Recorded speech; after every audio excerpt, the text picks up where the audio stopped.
Japan, an island group roughly 120 million people strong, with a recorded history of only 1600 years, is the second largest economic power in the world today. In the eye of history, Japan's success happened overnight, and yet it didn't come out of the blue. Cultivating an ancient legacy, modern Japan continues to hold on to its past. Influenced by Shinto and Buddhism, the two major religions, the Japanese have developed many unique methods and techniques that they handed down from one generation to the next. For centuries, Japanese craftsmen strove to become one with their chosen materials, gradually perfecting their methods. And while many traditional crafts are struggling to survive in the modern marketplace, the essence of that knowledge lives on. It was the key to Japan's success, and it still is. I will show you how what the ancients knew helps explain the industrial marvel of modern Japan.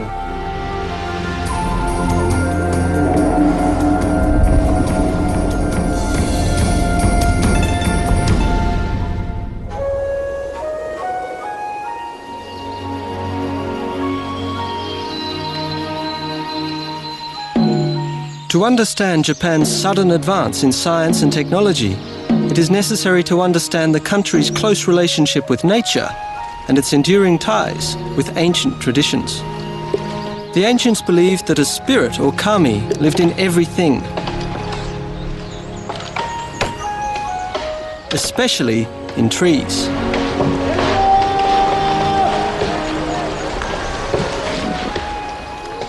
Because according to an ancient legend, the first Japanese descended from the heavens by climbing down on cypress trees.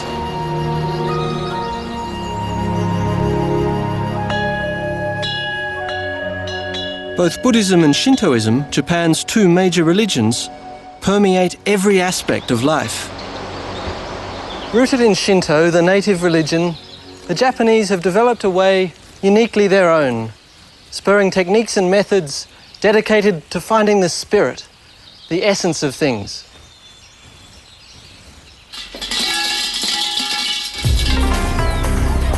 Their search for essence, which shaped modern technology, flourished in the ancient capital of Kyoto. It's here where the ancient and the modern world meet. The buildings in the old part of the city are a testament to the Japanese love for wood. Their spiritual connection with trees inspired Japan's ancient construction techniques. I went to this family home on the outskirts of Kyoto to take a look at something you don't get to see very often. Respected construction expert Kiyoshi Yasui has made it his personal mission to preserve houses that were built using the ancient carpentry techniques. Mr. Yasui had just started the dismantling process.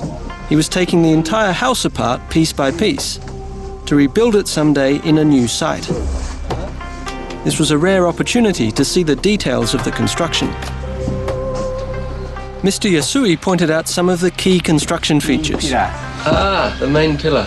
Like the shaft of an umbrella, a traditional Japanese house is built around a central pillar that is connected to supporting beams with intricate joints.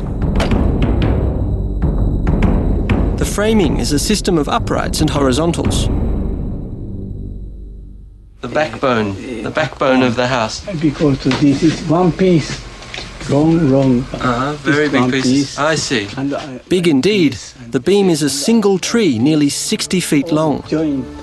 Influenced by Shinto, traditional Japanese carpenters like to incorporate the natural shape of wood into the design. They even include branches, a natural curvature to elicit the spirit, the kami, they believe lives inside each beam.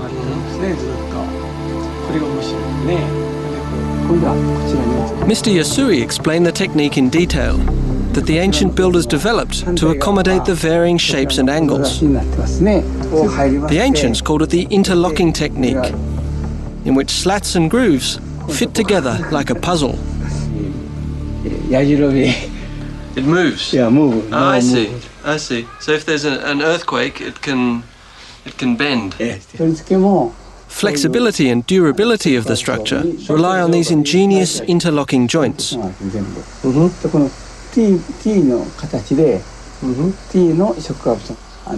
This whole joint business is a bit of a jigsaw puzzle, but these guys are going to show me how. Onegai shimasu. At this point, my high school Japanese came in handy. 横の部材を一つの形にするためにこういう形にしてあります。これを These are the daiku, the experts of traditional Japanese carpentry techniques. するために Historically, their profession is somewhat mystical, because for centuries their knowledge was only transmitted from master to apprentice. Bring this in to hold it in place. This one? Many pagodas, shrines and private homes are built in this interlocking technique, because surprisingly, the Japanese didn't use metal screws in wood fastening until the 18th century. Pillars are usually constructed from cypress for beauty and durability, which is a major issue in a country with roughly 1,800 earth tremors each year. Ancient methods incorporate other natural materials that enhance it. These internal walls are just made of mud, straw and bamboo, and when there's a really strong earthquake, that's what cracks. But they're easily fixed.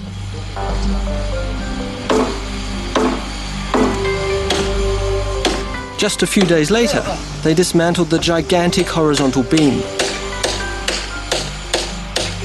It was the 25th house Mr. Yasui saved from demolition, preserving yet another piece of Japan's history for his children and grandchildren. But Mr. Yasui knows that time is not the only threat to the ancient buildings he so cherishes.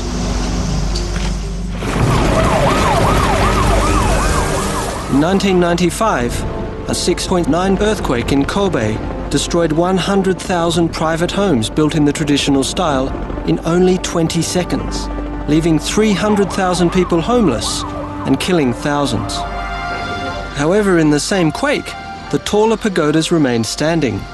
Although hundreds of years older and built using the same interlocking technique, they didn't collapse. Intrigued by the mystery, I wanted to know more. So I went to the pagoda at Kiyomizu Temple in Kyoto to meet an expert. Hidekazu Nishinzawa is professor of structural engineering at Kyoto University. How does it work? He explained that while the flexibility of the interlocking technique increased the earthquake resistance, the more crucial component was inside. According to Professor Nishinzawa, earthquake resistance is a matter of movement and harmonics. Surprisingly, the secret turned out to be a central pillar. Unlike the one in Mr. Yasui's preserved house, this one didn't provide the central support, but stood like a huge telephone pole in the center of the pagoda. Incredibly, this vertical pillar was attached only to the first floor, but not to any of the walls. So that's the bottom of the pillar? Yes. So it's not actually at the bottom of the pagoda, it starts on the first floor? Yes, at the top of the first floor. Right. And that will be rightly connected. And then it's just floating up there. Look, it's moving. Yes. And how does that work? How does the pillar absorb all of that that force? The vibration mode of the outer frame quite different from the center pillar. I see. So it absorbs the force from the rest of the building and takes it inside. Yes. This is how it works. When the earth moves, the pagoda sways like a snake, leaning against the rigid central pillar, which then counters the movement of the outer structure and prevents it from toppling over. This is the secret to their earthquake resistance. Slowly. Can we move it? Oh, look at that. That's astonishing. Yes. Japan is known not only for massive earthquakes, but for towering skyscrapers. Tokyo especially is famous for them. I had heard that the pagoda design had found a new application there. Until 1968, height restrictions kept Tokyo's skyline well below the current scale. But then, Kiyoshi Muto built the Kasumigaseki building, the city's first skyscraper. Inspired by the pagoda, Mr. Muto designed his building to sway like a willow. Since Mr. Muto's time, many of the principles used in pagoda construction have been applied here in Tokyo's ever-growing forest of skyscrapers. With the earthquake resistance this gives them, Only the sky is the limit. The ancient pagoda technology has been incorporated into the construction of one of Tokyo's newest skyscrapers. You can't tell from the outside, but I knew where to look. I met Mr. Tatsuo Inada, Head of Technology and Research for the construction company. He took me behind the scenes to show me the skyscraper's backbone. Mr. Inada pointed out that the central pillar concept had been directly adapted to the 4 pillars supporting this building. So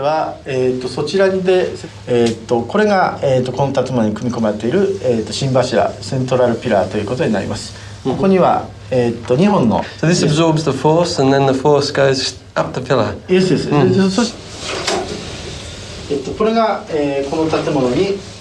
4 massive steel pillars form the flexible core of this 37-story skyscraper. Today's engineers modified the pagoda freestanding pillar concept. Using flexible steel plates, they connected the pillars to the building's superstructure. So that's what takes the shock. The model shows them as elastic strips that allow the building to sway when the earth moves. So far, no earthquake damage has been recorded. So it really works? Yes.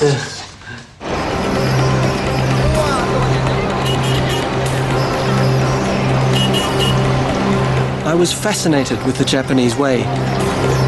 During repeated periods of isolation, the Japanese had incorporated and perfected various foreign technologies, whether from across Asia, Europe, or later the US. On the surface, Tokyo struck me as pretty futuristic, but Japan's ancient roots are visible all across the country.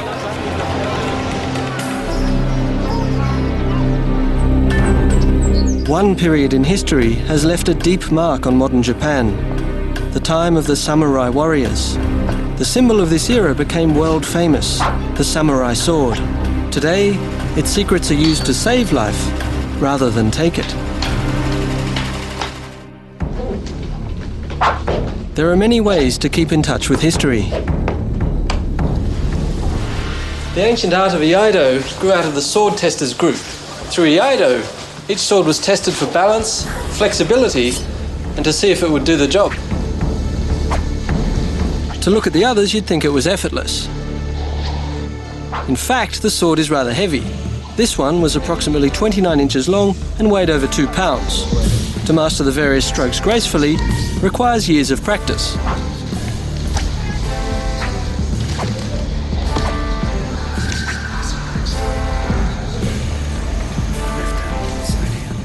But one move demanded immediate proficiency.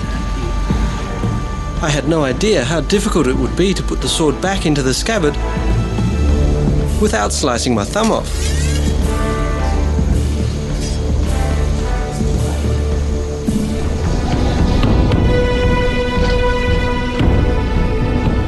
Samurai were known for their swords because no one but a samurai could carry one.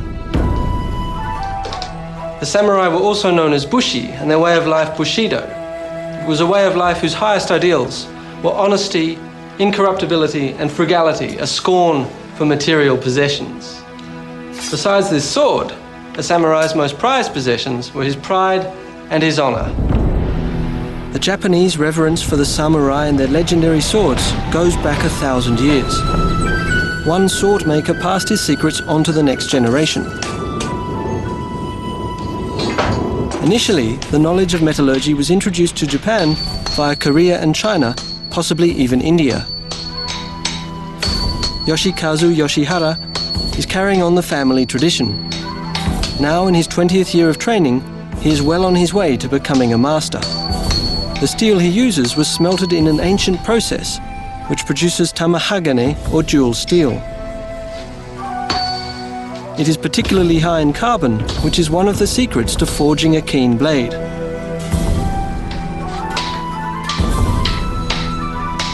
A sword begins as an ingot of carefully selected tamahagane chips, which have been forged together. By selecting the perfect mix of steels, Mr. Yoshihara is able to take advantage of the steel's natural variations, That might sound surprising, but it's the variations that give the sword its beauty, its personality, and its effectiveness. The ingot is folded, hammered, and cooled repeatedly, creating thousands of layers forge welded to one another. Judging by the colour of the heated metal, the swordsmith knows when the temperature is just right. Already the 10th generation master craftsman, Yoshihara Senior, is one of Japan's living national treasures. The Japanese government recognises him as exemplary in carrying on the ancient tradition of sword making. What is the secret to making the perfect sword? Master Yoshihara believes that first you must follow your own nature. If you are natural and firm in your beliefs, yet flexible in the way you encounter life, then your spirit will inhabit the blade and make it perfect.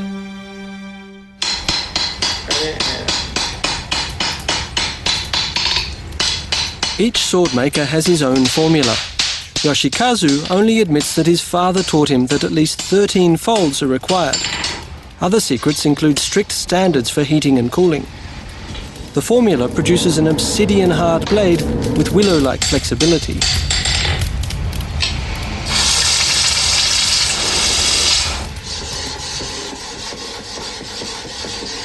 Finally, it's polished to perfection. Today, the sword's deadly history is easily forgotten in light of its remarkable beauty.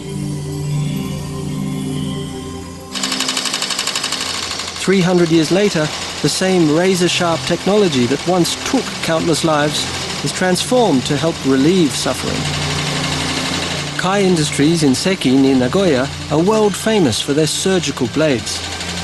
The manager, Mr. Katsuaki Yamada, told me that they spent a lot of time and effort replicating the samurai steel and forging process. Mr. Yamada asked me to try for myself. I was surprised how soft steel could be. In a proprietary process of heating and cooling, the soft and flexible steel is turned rigid.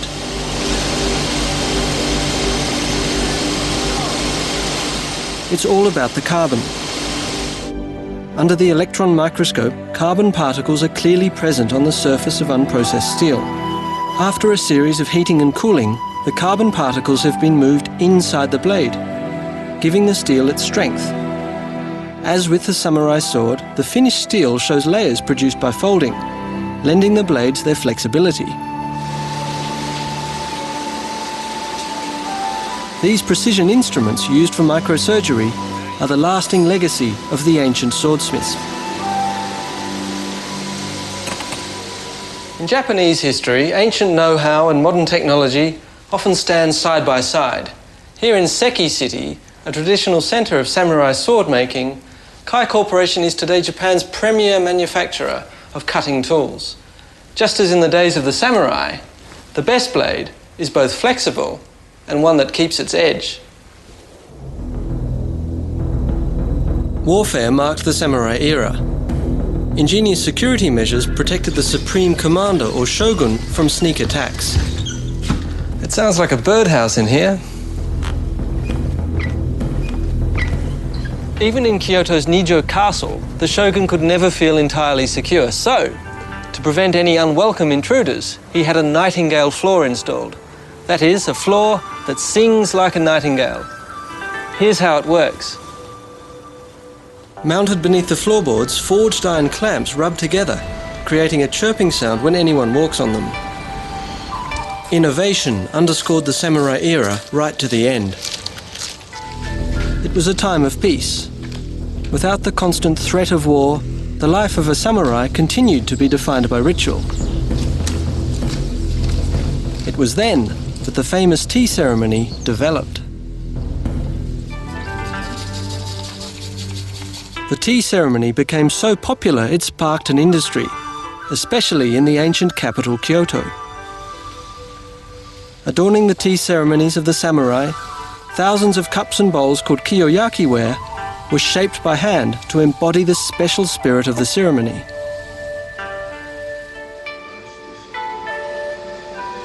While ceramics are among mankind's oldest natural materials, the production method has remained consistent. throwing clay for centuries gave the Japanese profound insights into the material's capabilities. Though electricity has replaced the kick wheel, a few potters like Master Imai keep the ancient Kiyoyaki tradition alive. He gave me a lesson in the ancient art of throwing.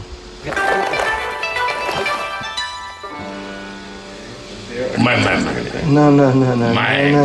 Good. Very good. He's just being polite. It's a very polite country. The trick is to keep it even.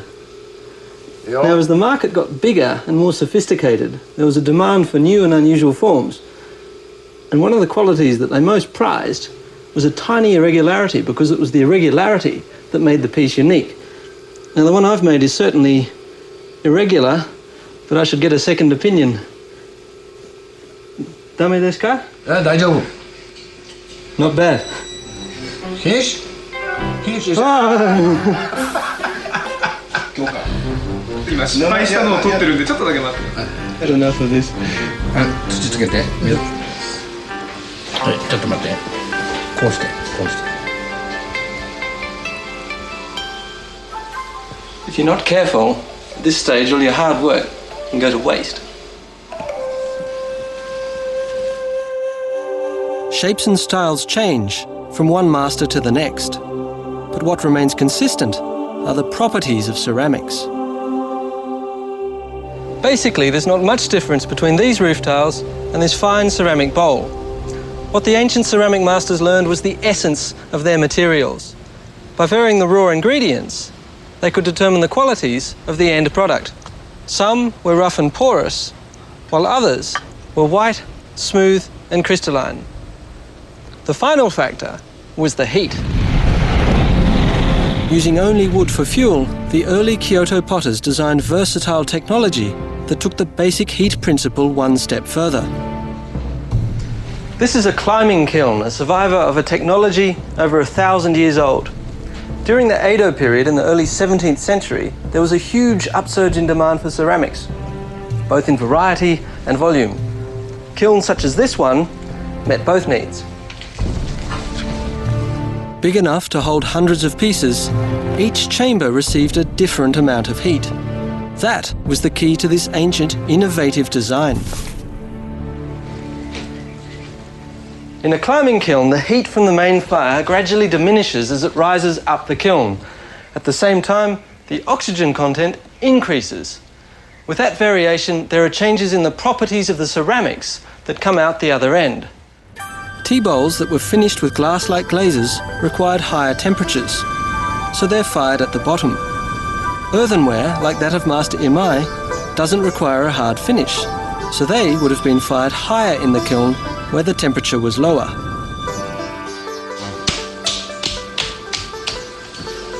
The more I looked for the role of ceramics in everyday applications, the more I was struck by how much every culture around the globe has relied upon this material throughout history. Yet it was the Japanese who expanded their ancient knowledge of ceramics into an entirely new generation of materials that changed our lives forever.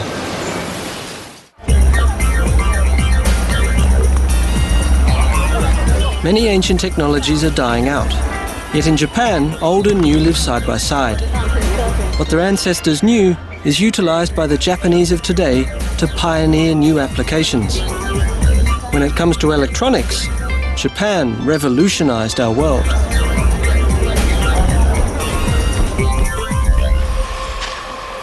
Searching for the essence gave the Japanese a conceptual and eventually an economic advantage.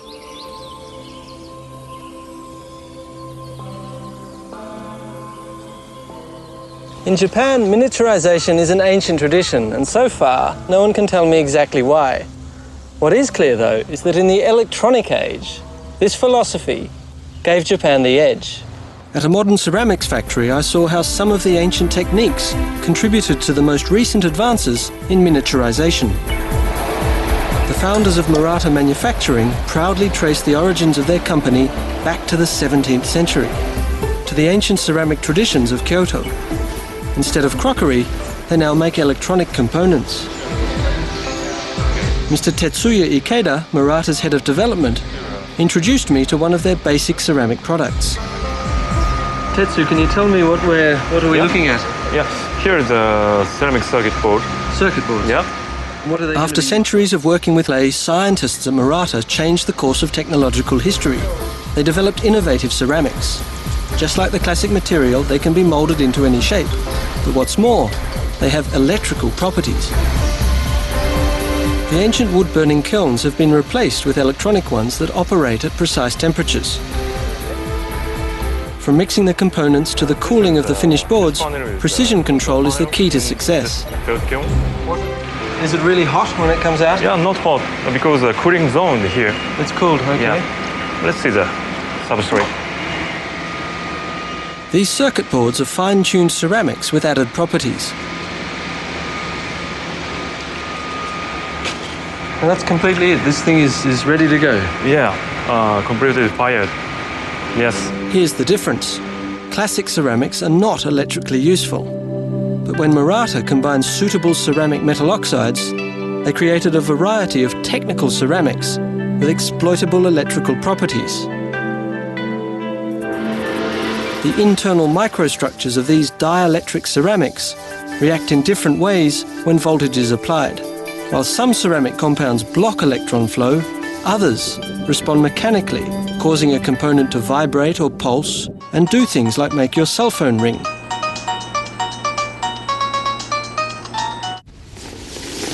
My next stop was a controlled research area.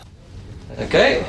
The film is a ceramic. Yeah, film is ceramic. In this contamination-free area, they're working on a brand new experimental component. The base is a mixture of technical ceramics, which is sparingly applied to a thin plastic film.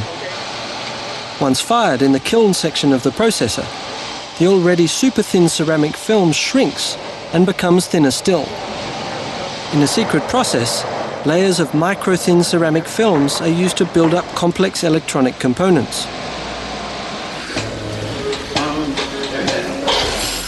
One such component lies in these fantastically tiny capacitors that will provide increasingly smaller memory circuits.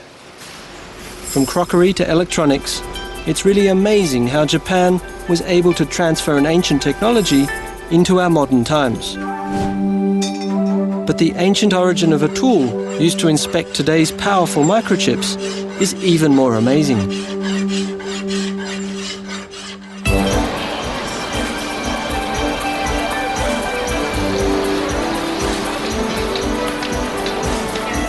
Tokyo's bustling Akihabara district is one gigantic electronic bazaar where you can find the latest in compact personal electronics. Here, it's clear how the small approach gave Japan an edge. You can find a miniature anything. In Akihabara, the sheer range of gadgetry is mind-boggling. Even the features on a cell phone can make you dizzy. What makes them all possible is an essential component of miniaturization, the microchip. Microchips are basically tiny silicon wafers with circuits etched onto them. The surface has to be perfectly flat to ensure reliable connections. At Yamashito Denso Corporation, Mr. Masaki Yamashito, the chairman, introduced me to a surprising modern application of an ancient technique. This machine, called Magic Mirror, checks polished silicon wafers for any imperfections. Here's how it works. Light rays hitting a flat surface bounce off at the same angle. Any deviation in the surface causes them to bounce off in different angles. These imperfections are so slight, you can't see them with the naked eye. It looks good. Using this reflective principle, the machine can detect surface imperfections down to 2 to 3 nanometers.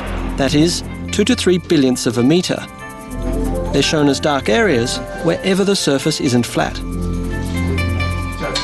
For the wafer to be used for chips, the image must be completely white. That is, free of any deviations, like this one.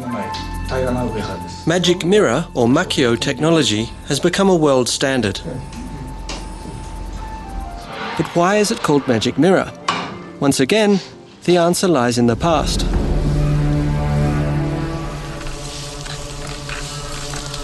an ancient technology imported from China, the magic mirror had a revival in mid-16th century Japan. At this time, Christianity was considered a foreign influence and an obstacle to establishing absolute control over the people. To be Christian was illegal. Showing your faith in public could cost you your head. However, during this dark period, the magic mirror saved lives. The magic began with a copper plate that was cast and polished under a master's hand. The real magic of the mirror is its precision. The image is carved on the reflecting surface so subtly that if you look at yourself in the mirror, all you see is yourself. But if the mirror reflects white light, it tells a different story. Thanks to the magic mirror, Christians could secretly identify themselves to those who shared their faith. The light-reflecting principle of the wafer analyzer goes back centuries to this ancient technology.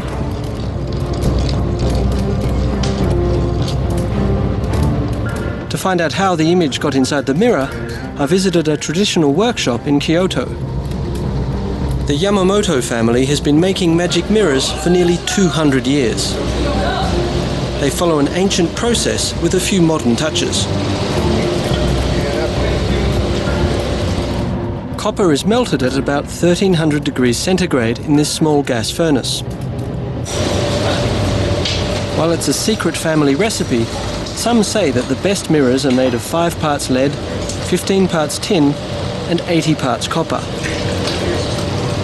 A little burnt straw filters out any surface impurities as it is poured into the mould.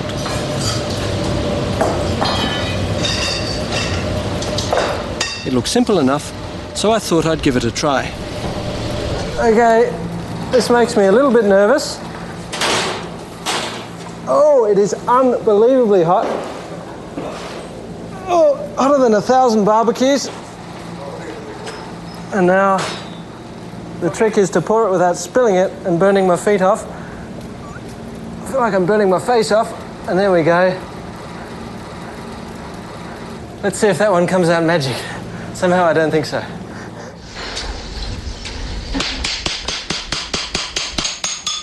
Two hours later, the mould has cooled and the cast is broken out. The copper plate is blank on one side.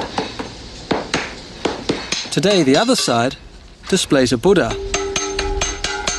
However, during the persecution, a false back concealed the Christian image. Then the magical process of finishing begins. Mr. Yamamoto is the 5th generation in a family of magic mirror makers. He's been studying the craft here in his father's workshop for 8 years, but he still has another 2 years to go before he can call himself a master. That's how long it takes to learn the touch.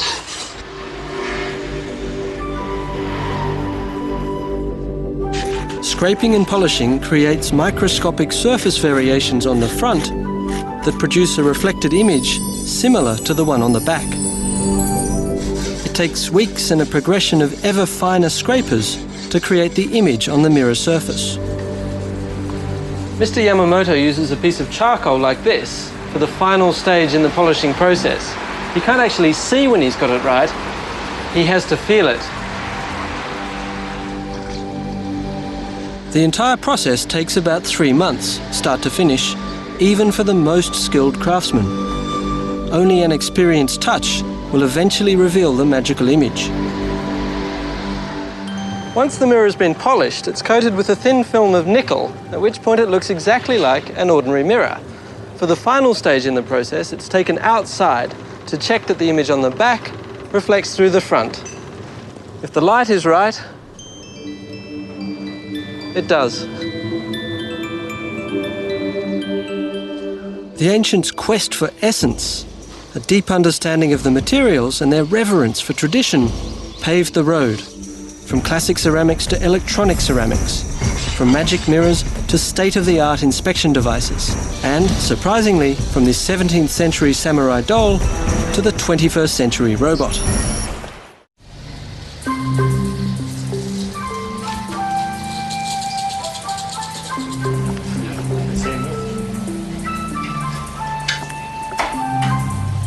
Many of Japan's modern technologies are based on adaptations that go back 300 years to the Edo period.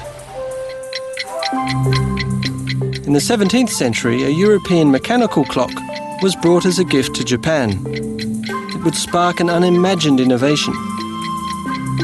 During the Edo period, science and technology focused on the search for Ri, the underlying principle of nature.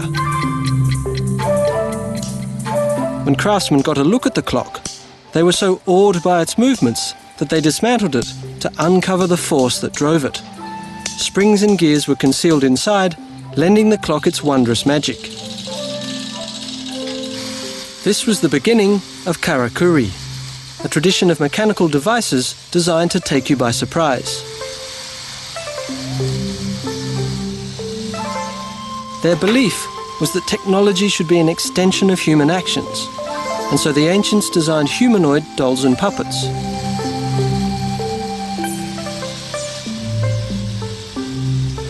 Based on the clock, their mechanism stores energy when it's wound up, which, when released, translates into motion.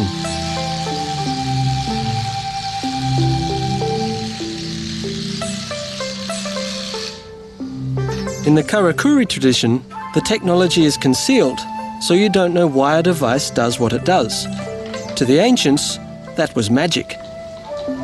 In this case, the surprise is that the chahakobi ningyu, or tea-serving doll's mechanism, is triggered by a teacup. Designed to evoke a feeling of wonder and mystery during samurai tea ceremonies, it was Japan's first home entertainment robot. Today, the karakuri doll might be nothing more than an expensive collector's item, were it not for one modern engineer's reverence for the ancient technology. The karakuri doll has a new home in the Aishin AW company. Here, it's been reinvented as a state-of-the-art energy-saving device. First mission. Mr. Shigeharu Ikeda, Aishin's chief engineer, explained to me why he'd become interested in the karakuri doll. That's the old machine. In this plant, heavy transmissions are moved from one assembly point to another on complex electric trolleys. For such a simple job, he thought there had to be a better way. Recalling a clever mechanism from the past, Mr. Ikeda copied the ancient wooden karakuri doll using modern materials.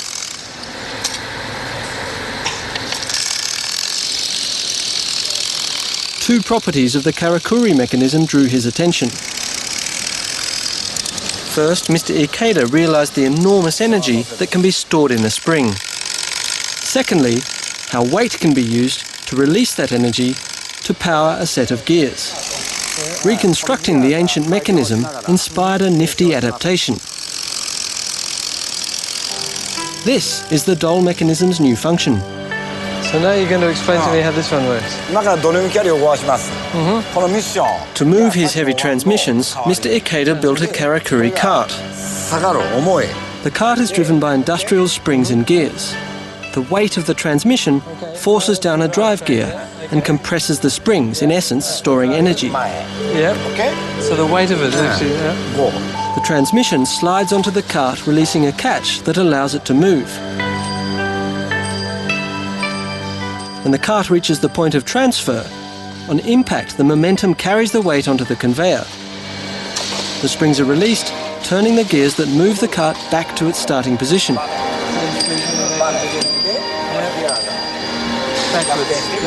No external energy like electricity is needed. That's amazing. Adding a welcome side effect to the karakuri doll mechanism by cutting energy costs significantly. So after 300 years, the spirit of the karakuri doll lives on in this modern factory. If you think that's cool, wait till you see this. At the expo in Nagoya, Japan's vision of the future became apparent. The exhibition's theme centered on the spirit of nature and humanity in their relationship with modern machines. Robots will be a part of our world. Nowhere is Japan's ancient fascination with the karakuri doll more obvious than here.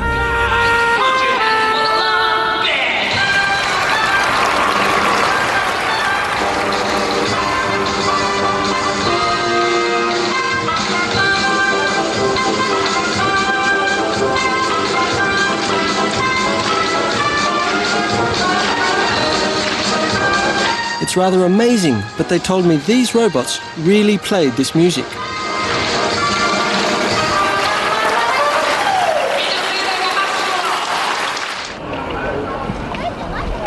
The Japanese belief in Ri, the hidden force inside a machine, has triggered a gigantic industry to produce humanoid robots.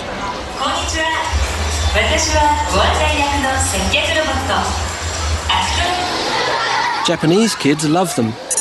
From an early age, they learn how to interact with them. For me, on the other hand, talking to a robot was a totally foreign experience. According to his resume, this guy speaks 4 different languages. Hello, robot, do you speak English? Maybe he's a little shy. Robot, can you tell me where the theatre is, please? This is Robot Theater, correct? Correct. Leave through the rear exit and turn left. Turn right at the T-junction and you will see it in front of you. Thank you very much. While the robots at the expo were fascinating, a glimpse of our future relationship with machines required a visit to an already legendary humanoid. Dr. Hiroshi Kobayashi built Saya, the receptionist. These are the words she knows. Yeah. Can we try them? It took him 12 years to create her emotions. Konnichiwa. こんにちは。大学のこと、私、さやについてご案内できます。大学、さや、どちらにしますか？ Genki. 元気よ。 She's fun. Kora. どうしたの？ Baka. バカじゃないわよ。 Sawarasete. 嫌よ。 Tatakuyo. Bye bye. バイバイ。 In the spirit of Karakuri, the robot's mechanism is hidden. But it was something straight out of a sci-fi movie. Okay, actually there are almost 20 points on the face. After processing by a computer, the spoken word triggers a sequence of mechanical actions. 19 compressed air lines with special constricting sleeves are attached behind the robot's face. Compressed air causes the sleeve to contract and elicit 12 facial expressions. Yeah, by pulling the... By pulling it? Yeah. Why do you go to such trouble to produce something that looks like a human being? Why not just have a box that talks? Yeah, because real is very important for the communication between human and robot. That's why I concentrate on developing the very real robot. Okay. In a sense, you want to convince someone that they're talking to a real human being. Well, you're well on the way. If history is any indication, Saya's example shows just how far ancient technologies can go. バイバイ。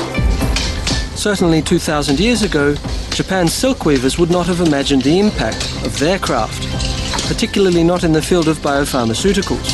And yet it was their ancient knowledge that provided genetic engineers with the clues for a life-saving protein.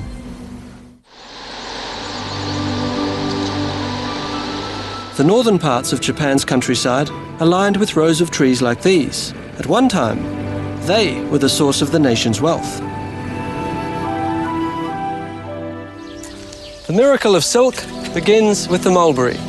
What goes into the silkworm as a leaf comes out as silk, a process the Japanese have been exploiting and studying for centuries.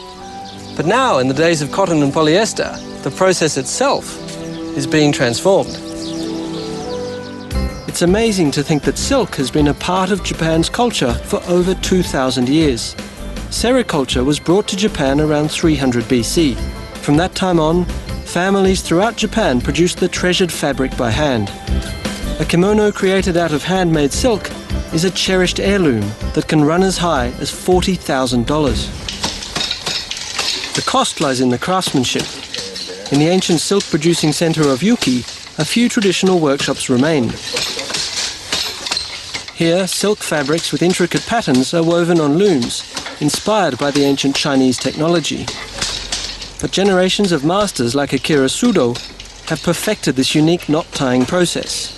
He's preparing the thread for the various dyeing phases that eventually create these subtle patterns. But first, you've got to have a thread. It's the secret of Japanese silk. Silk fibre is a secretion from two glands in the silkworm's head, which creates the cocoon. To make the cocoon, it only takes the worm 2 to 3 days to spin a thread that is more than a mile long. The silk dries when it comes in contact with air. Mrs. Murata showed me how in the ancient tradition the thread is loosely twisted and not tightly spun. Konnichiwa.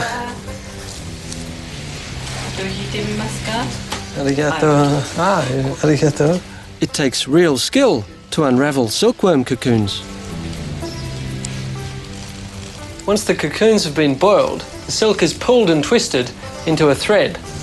The saliva makes it smooth.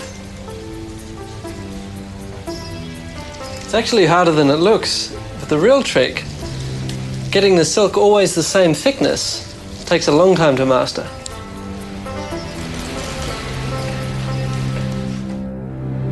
After a year of hard work, these pieces of art are the reward for the highly skilled craftsman. And as more synthetic thread is used, traditional silk is becoming increasingly precious. The miracle is that the silkworms may hold a new promise, which science is just beginning to explore. The National Institute of Agrobiological Sciences isn't far from the ancient silk town of Yuki, but it is light years away in terms of silkworm production. I met with Dr. Toshiki Tamura, the lab's chief geneticist. And here they are, the little wonder worms. There are more than 1,000 different kinds around the globe, and Japan is familiar with over 600 of them.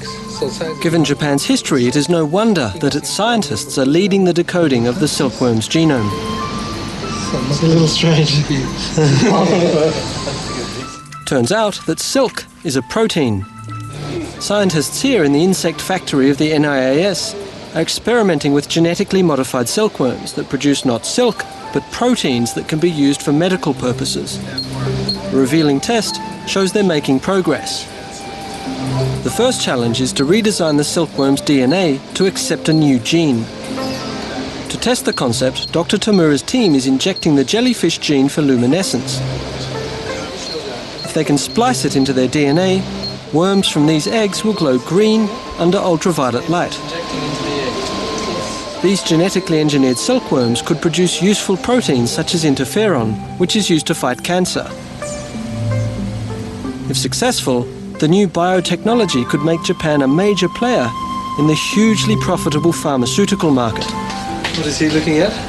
He's the worm. Yeah, he's looking for, actually you can see here. Dr. Tamura explained that the green glow is proof that the fluorescent jellyfish gene was successfully introduced into the silkworm's DNA. The next stage is crucial to the team's success. The key is to get a new gene to affect the silkworm's protein. What is this? This is a cocoon. Yes. The glowing cocoon means the biotech splice has been a success. Okay, so this is the proof that the process works. Yeah, as you can see here. The team is well on its way to transforming the silkworm into a cancer fighter, adding yet another innovation to our modern world based on what the ancients knew. Walking around Tokyo that night, I was amazed at how much modern Japanese technology is rooted in ancient traditions. Whether tea-serving dolls transformed into robots, or ancient carpentry techniques built into earthquake-resistant skyscrapers, Japan's ingenuity seems to recharge itself by looking into the past, taking ancient traditions and projecting them into the future.